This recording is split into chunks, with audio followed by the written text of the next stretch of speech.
October 11th, 1995, Beaumaris, Tasmania. A weekday, quiet, no crowds, no wind. Just the still, indifferent coastline of a sleepy Australian beach town. By midday, a 20-year-old law student would be dead, her body dumped like discarded cargo on the sand, her name carved permanently into one of the most mismanaged investigations in Tasmania's criminal history. Her name was Victoria Cafasso. She had arrived just weeks earlier from Italy, staying with a cousin in a rented beach house while she weighed whether to return to law school or change her life altogether. She wasn't known here, a stranger, the kind of person a town might forget if her death hadn't been so violent. This wasn't a robbery gone wrong. It wasn't a lover's dispute. There was no sign of rape. But what happened to her was methodical, deliberate, and overkill. She left the house that morning barefoot, carrying a paperback novel, a towel, a pair of sunglasses. The sky was overcast, temperature hovering around the mid-60s. She walked toward the sea. The tide was low. There were a handful of cars parked by the road, one of them possibly hers. That's still unclear. She never came back. At approximately 1:30 p.m., her half-naked body was discovered by a local fisherman. He found her face down in the sand, her lower body partially submerged by the encroaching tide. There was no scream. No call for help had been heard. Whatever happened to Victoria Cafasso, it had happened fast, and with the kind of precision that suggested prior intent.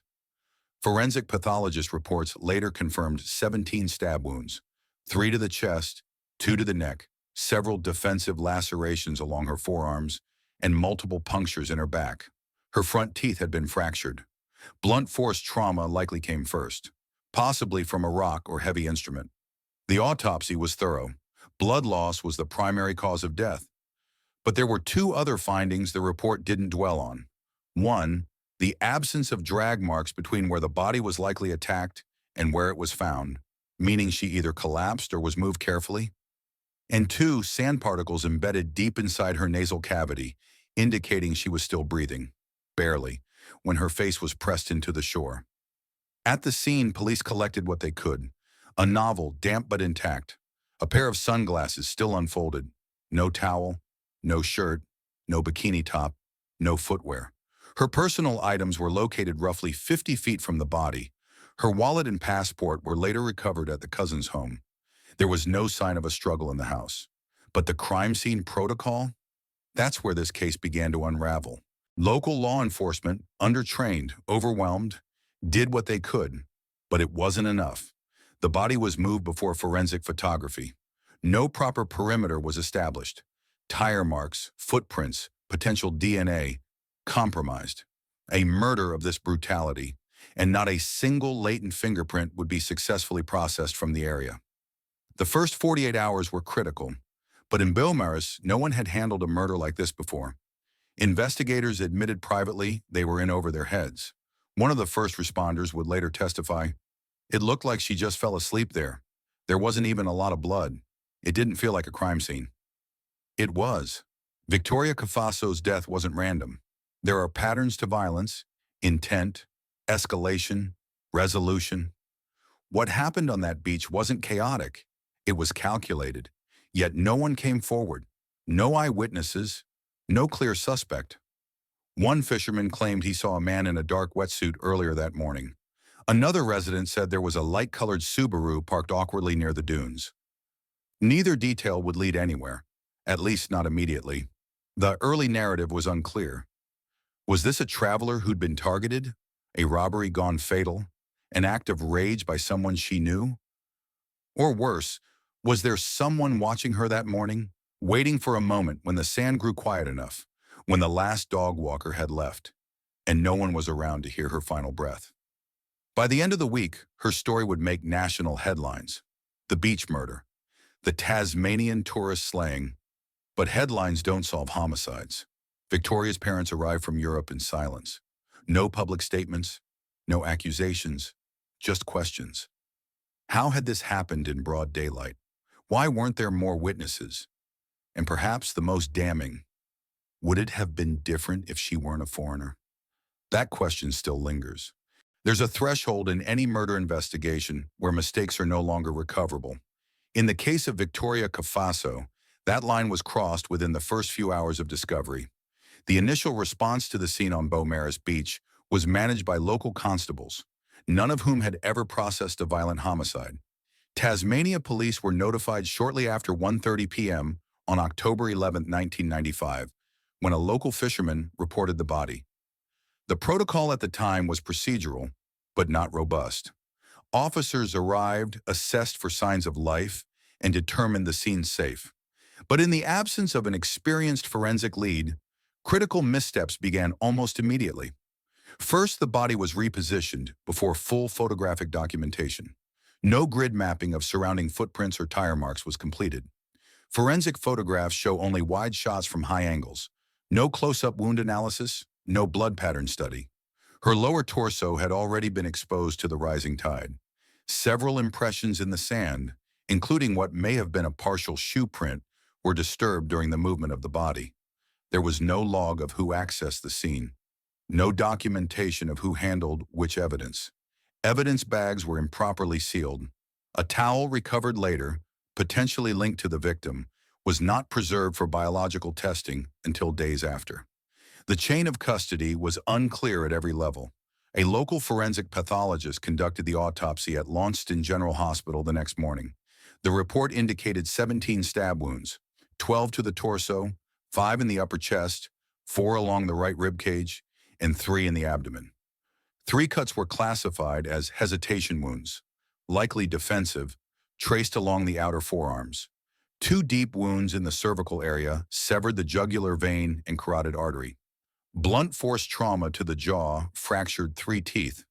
The injuries were inflicted with a single-edged blade, approximately 10 to 15 centimeters in length. No defensive bruising was found on her knuckles or palms. This either suggests a surprise attack or a rapid escalation before resistance was possible.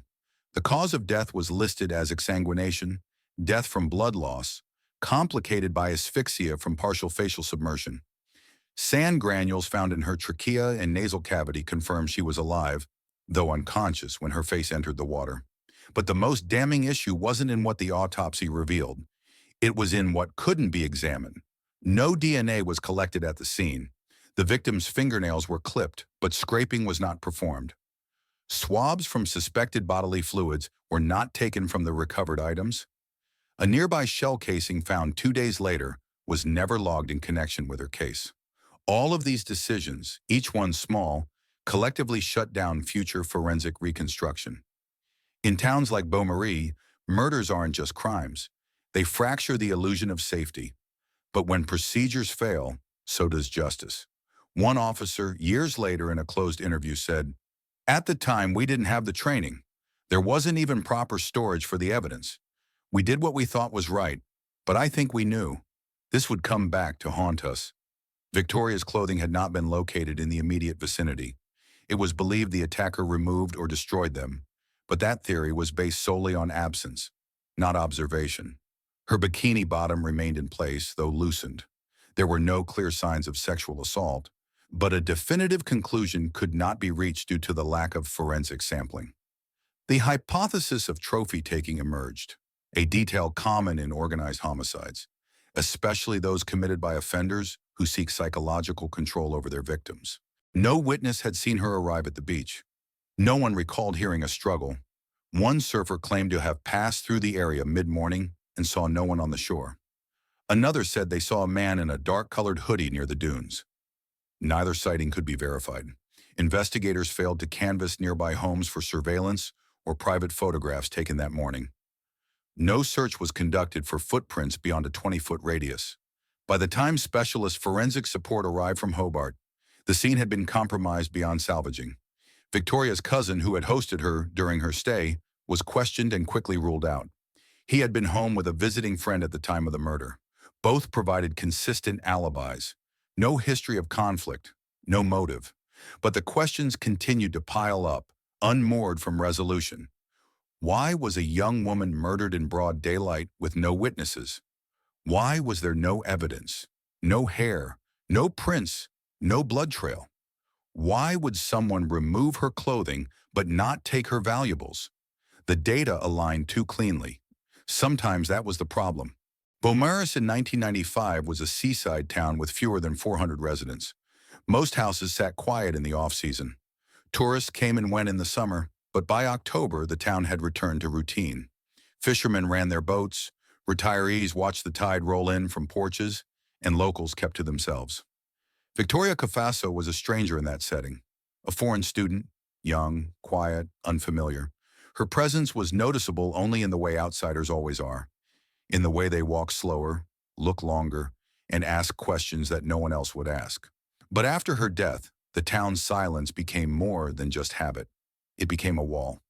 The investigation struggled from day one, not only because of forensic missteps, but because the local population was largely unwilling to engage. Detectives conducted door-to-door canvassing, but the information collected was minimal. Descriptions were vague, timelines were incomplete. Some residents claimed they had seen nothing. Others repeated each other's accounts with too much uniformity. Several interviewees mentioned a man near the dunes that morning, tall, medium build, wearing a hoodie or possibly a wetsuit. Some said they saw him walking alone.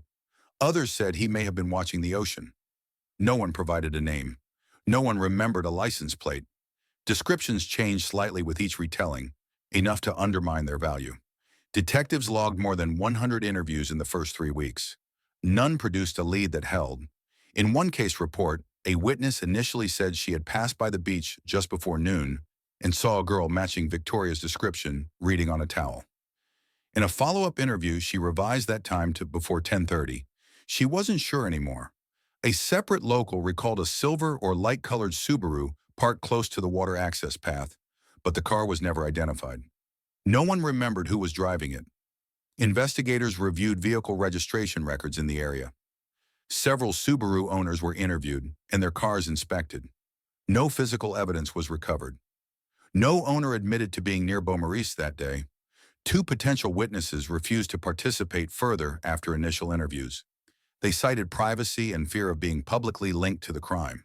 No subpoenas were issued. Detectives noted inconsistencies in statements from one individual who lived less than 200 meters from the scene. His account placed him inside his home between 9 a.m. and 2 p.m. with no one to corroborate it. He claimed he heard nothing. The windows were closed. No further action was taken. What made the silence more troubling was that this wasn't a sprawling city with too many variables. It was a narrow beach stretch on a weekday morning, limited foot traffic, limited access roads, but no clear witness. The assumption was that someone must have seen something, yet nothing credible emerged.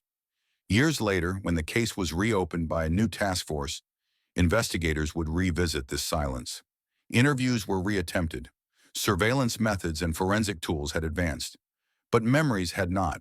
Statements had faded, hardened, or disappeared. Victoria's death fractured the rhythm of a quiet town, but the fracture sealed quickly. Whether from fear, loyalty, or indifference, Beaumaris closed ranks. A senior detective summarized it in a debrief years later. They weren't obstructive. They just weren't invested. That kind of silence is harder to work with than hostility. Victoria Cafasso had no enemies in Tasmania.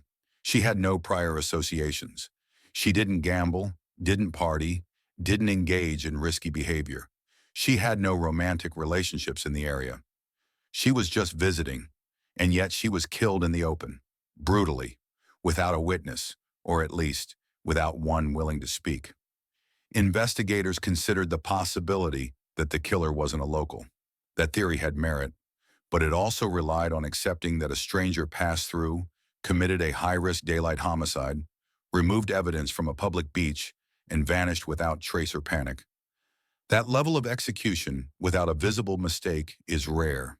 If it was someone from outside, they left no trail. If it was someone from inside, the town wasn't talking. By October 13, 1995, 2 days after Victoria Cafasso's body was discovered, the forensic team from Hobart arrived in Beaumaris to assess what could still be recovered from the crime scene. The problem was that almost everything of value had already been compromised. There was no untouched perimeter, no unspoiled evidence field, but one thing remained: an opportunity to reconstruct the environment, tide patterns, sand displacement, and the geometry of the body's position. The team shifted focus from what was lost to what could still be interpreted. Photographs taken by local police prior to the body's removal were reviewed. Though poorly framed and missing essential close-ups, they showed enough to chart relative distances. The victim's body had been lying face down, angled slightly to the left, with one arm extended. Her legs were submerged just beyond the wash line. No drag marks were visible in the immediate vicinity. Environmental data was obtained from the Bureau of Meteorology. Tidal records confirmed that between 9:00 a.m. and 1:30 p.m., the waterline advanced roughly 12 meters inland. This indicated the body may have been placed higher on the beach and gradually reached by the tide. That detail mattered because it established a minimum window for when the body had been left there. Paired with autopsy findings that estimated time of death between 10 a.m. and 11 a.m., investigators determined the killer had less than 90 minutes to commit the crime, conceal evidence, and exit the area without detection. Further attention was paid to footprints. Only partial impressions remained by the time the forensic team arrived. A single heel mark, possibly from a men's size 9 shoe, was located near the dune path. Another shallow indentation near the body appeared consistent with someone kneeling. But with the beach accessible to locals and tourists alike, none of it was conclusive. Sand does not hold memory for long. However, analysts noted an anomaly in the sand pattern surrounding the victim's shoulders, a shallow concave dip on the right side deeper than the left. It suggested pressure was applied post-mortem, likely by a knee, while the body was being staged or searched. This matched internal bruising found near the scapula during the autopsy, which had not been consistent with the stabbing or initial blunt trauma. It pointed to post-mortem contact and added weight to the theory that the body had been manipulated, not just left behind. Attention then turned to missing items. Victoria's towel, bikini top, and t-shirt were never recovered. The absence of these personal effects led to early speculation: trophy taking, attempted concealment, or deliberate staging to create a false narrative. One possibility was that the killer used her clothing to clean the weapon or their hands, and then disposed of it offshore or in a trash site outside the immediate search area. No such items were ever found, even after multiple land and shoreline sweeps. Investigators sent inquiries to waste collection authorities and searched surrounding brushland. Nothing. And yet, despite the lack of material evidence, these gaps began to define the attack as organized. The selective disappearance of specific items suggested the offender had some degree of control over the scene and did not flee in panic. Forensic behaviorists reviewed the scene logs and body positioning to categorize the nature of the attack. The conclusion was clear: high-risk victim, low-risk environment. That combination pointed to a spontaneous but opportunistic assault, likely by someone with knowledge of the area. The theory that this was a transient or random act committed by a passing outsider began to lose ground. There was too much silence, too little trace. The final layer of analysis for this phase came from sand temperature and sunlight exposure. Using meteorological records and early photographs, forensic scientists concluded that the side of Victoria's face exposed to the sun had sustained minor blistering consistent with overexposure. This detail, while subtle, supported the timeline that she had been lying there, undisturbed for at least 2 hours, suggesting that no one approached or investigated the body until the fishermen did so around 1:30 p.m. This silence again raised questions. How could no one have seen a body lying face down on a public beach for that long? Was the location more secluded than assumed, or had someone seen her and said nothing? Each environmental cue told part of the story, but they couldn't identify a suspect. They could only frame the parameters. And those parameters painted a picture of someone calm, deliberate, and experienced. This wasn't a frenzied act of passion, it was something else. By the end of October 1995, the investigation into Victoria Cafaso's murder had no suspects in custody, no usable forensic evidence, and no leads that could hold under pressure. Still, the task force began to narrow its focus. Based on behavioral analysis, opportunity windows, and geographic profiling, 3 individuals emerged as persons of interest. The first was a local fisherman in his mid-50s. He had a criminal record, non-violent but extensive, mostly for petty theft and trespassing. He also had a reputation for stalking women on the beach, with at least 2 complaints filed against him in the past 5 years. One of them had involved inappropriate comments and following a woman back to her car. No formal charges were filed. His alibi was weak. He claimed to have been fishing alone near Shelley Point, roughly 800 meters from where Victoria's body was found. No witnesses confirmed seeing him there. When questioned, he gave inconsistent estimates for what time he arrived and left. He also owned a light-colored Subaru wagon, similar to the one a witness said was parked near the scene on the morning of the murder. The vehicle was searched. Nothing suspicious was found inside. No blood traces, no personal items, no fibers matching Victoria's clothing. The car was clean, too clean. Detectives noted a strong chemical odor inside the cabin, possibly from recent use of industrial cleaner. A sample was collected, but never analyzed in time. That evidence is now lost. The second individual was a traveling handyman. He had been working at a house renovation 2 blocks from the beach. Originally from Queensland, he'd only been in town for 4 weeks. No known criminal history. His co-worker told investigators he had left the site that day between 9:30 a.m. and noon. When asked why, the co-worker said, he needed a break, just walked off. When the handyman returned around 1:00 p.m., he reportedly seemed quiet and off. He offered no explanation for his absence, but claimed he had walked along the shoreline to get fresh air. When pressed for details, what route, what time, whether he saw anyone, his answers were vague. He consented to a search of his tools and clothing. No evidence linked him to the scene. He also wore size 11 boots, larger than the partial footprint near the dunes. While suspicious, the lack of any physical or behavioral escalation prior to the murder made him a low-priority lead. The third person of interest was less obvious. He was a retired doctor who lived alone near the beach access track. Well known in the area, he had a reputation for being eccentric and somewhat reclusive. He had no known criminal record. He had been seen walking on the beach that morning by a neighbor sometime around 8:45 a.m. Later, he told police he'd returned home before tennis and spent the rest of the day indoors. No one else could confirm his location between those hours. His property was never searched. There was no warrant. The interview was brief and no further follow-up was conducted. He was cooperative, articulate, and calm, traits that, at the time, were misinterpreted as a lack of involvement. Years later, the oversight would be questioned in internal reviews. No suspect among the 3 was arrested. Each had inconsistencies, proximity to the crime, or behavioral red flags, but none had direct evidence tying them to Victoria's murder. The lack of follow-up on each individual had consequences. Interviews were not transcribed. Statements were not compared systematically. Investigative threads went cold because they were never fully developed in the first place. One member of the original task force would later describe the suspect pool as an empty net, spread wide but pulled up too early. Despite pressure from Victoria's family and growing media coverage in Europe, Tasmania police did not issue any public appeal naming these individuals or formally charging anyone. The case remained classified as active but unsolved. And with no suspect to anchor the case, attention began to shift from solving the crime to containing the fallout. When a homicide investigation goes cold early, alternative theories begin to fill the vacuum. In the case of Victoria Cafasso, that process started within weeks, not years. With no suspect, no physical evidence, and no credible eyewitness accounts, the investigation began drifting sideways, pulled by rumor, speculation, and untested ideas. One of the most disruptive was the suggestion of foreign involvement.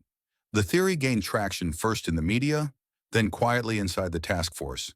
It was rooted in Victoria's background. She held dual citizenship, Italian and British. Her family had political connections in northern Italy. She was educated, multilingual, and known to be outspoken. To some investigators, that profile made her different, and in the absence of hard leads, different was enough to justify new angles.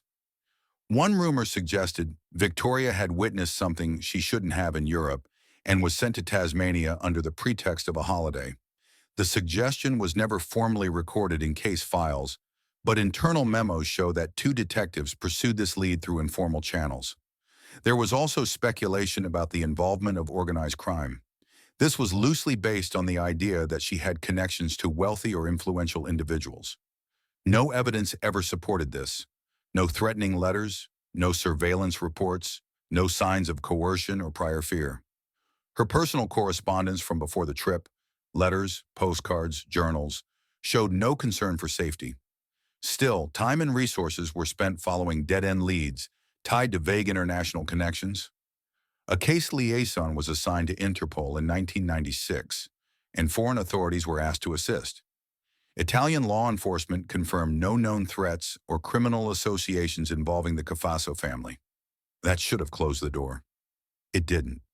A second theory came from within the Tasmanian community itself, the possibility of a serial offender operating in the region.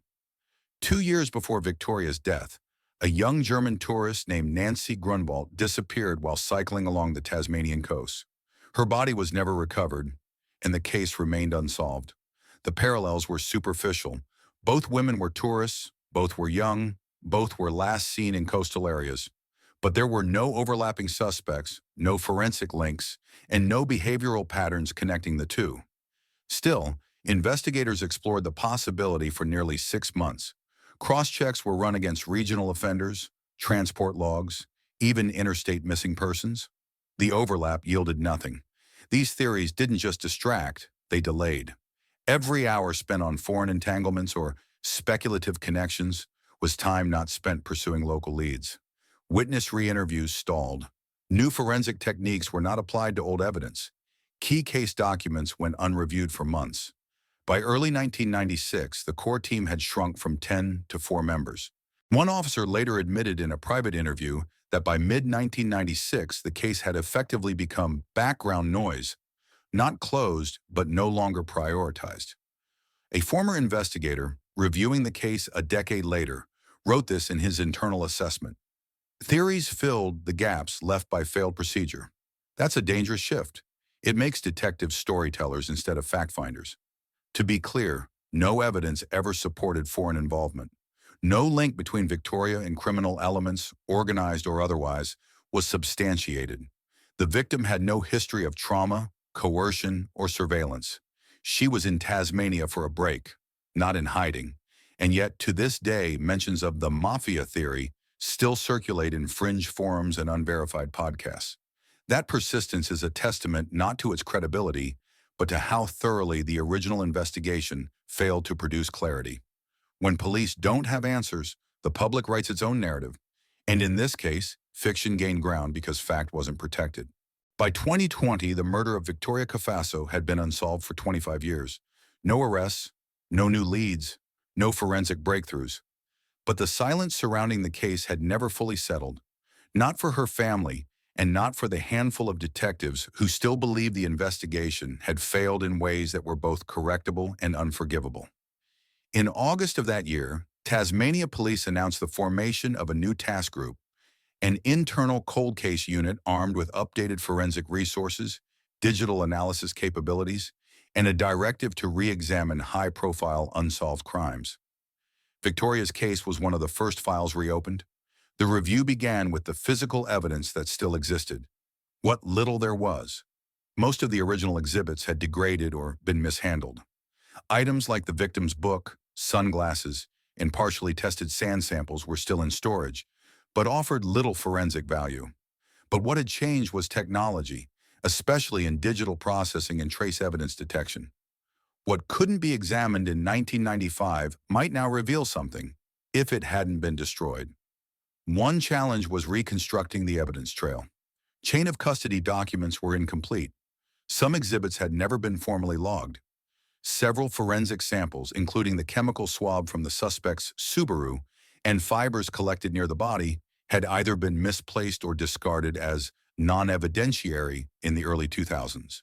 Still, a few preserved items were sent to external forensic labs in mainland Australia. One of those was a reanalysis of a partial fabric fiber recovered from Victoria's body. It was determined to be synthetic, potentially from swimwear or a gym towel. The weave pattern did not match her known clothing. Investigators couldn't identify the source, but it introduced a new consideration.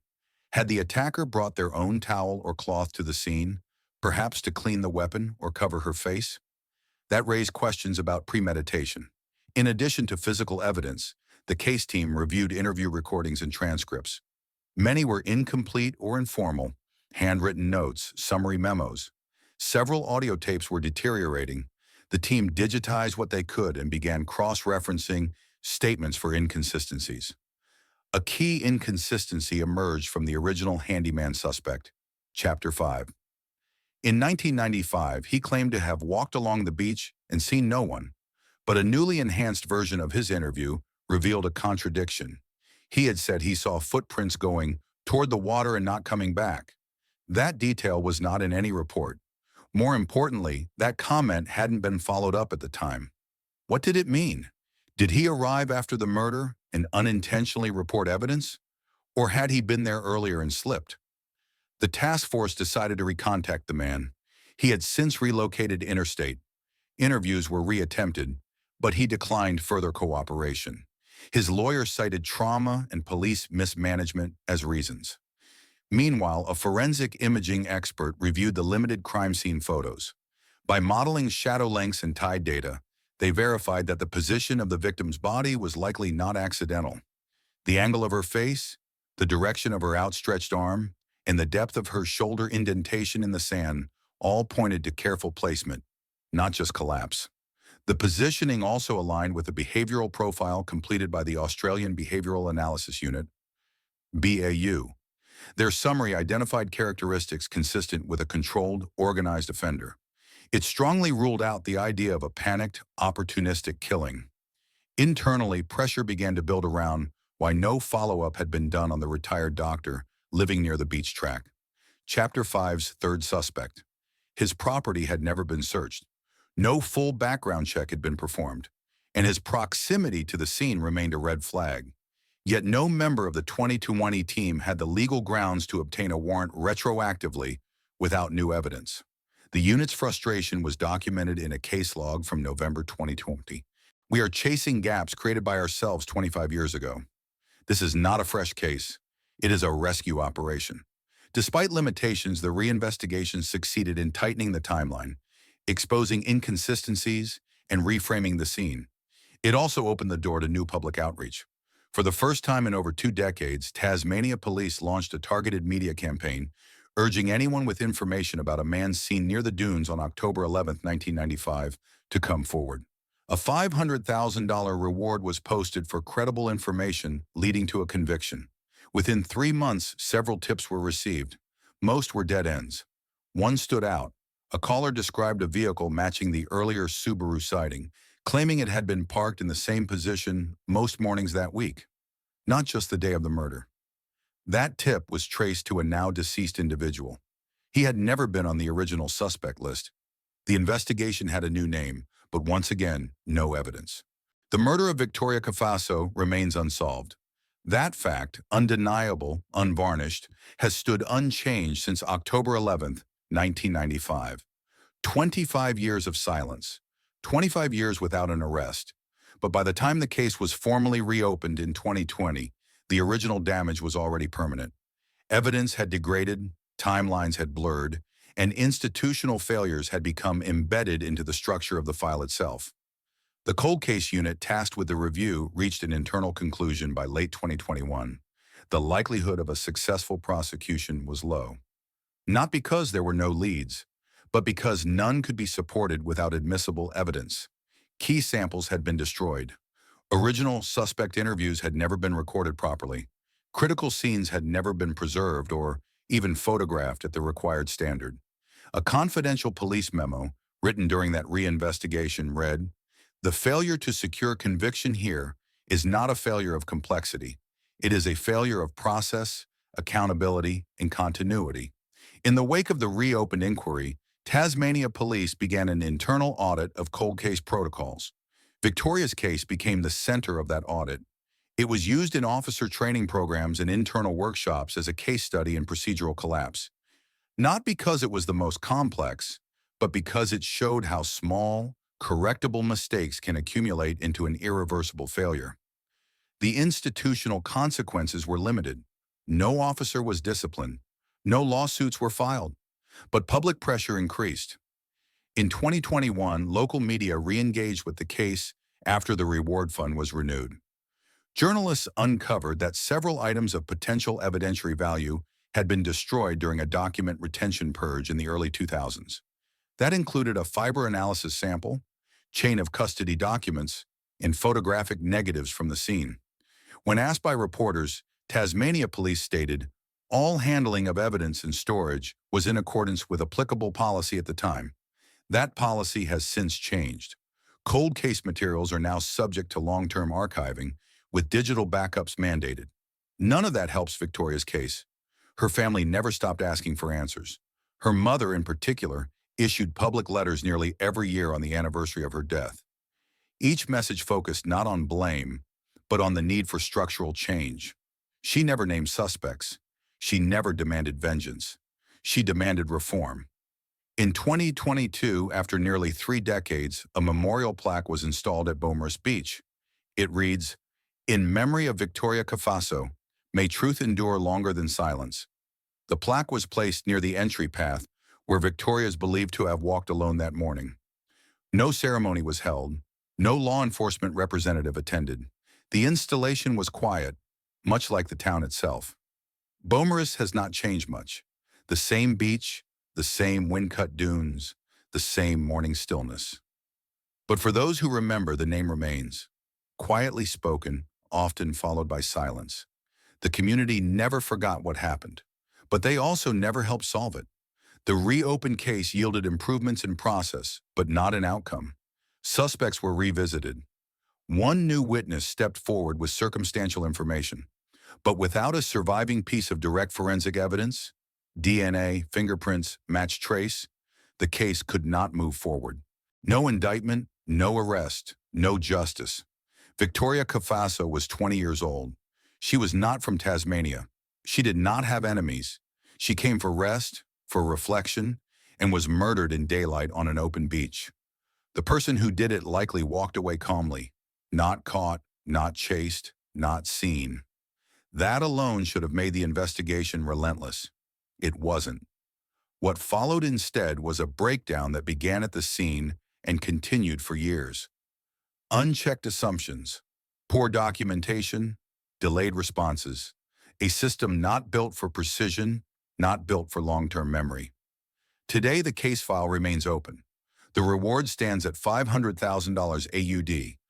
But unless new evidence emerges, something tangible, something irrefutable, it is unlikely that anyone will ever be charged.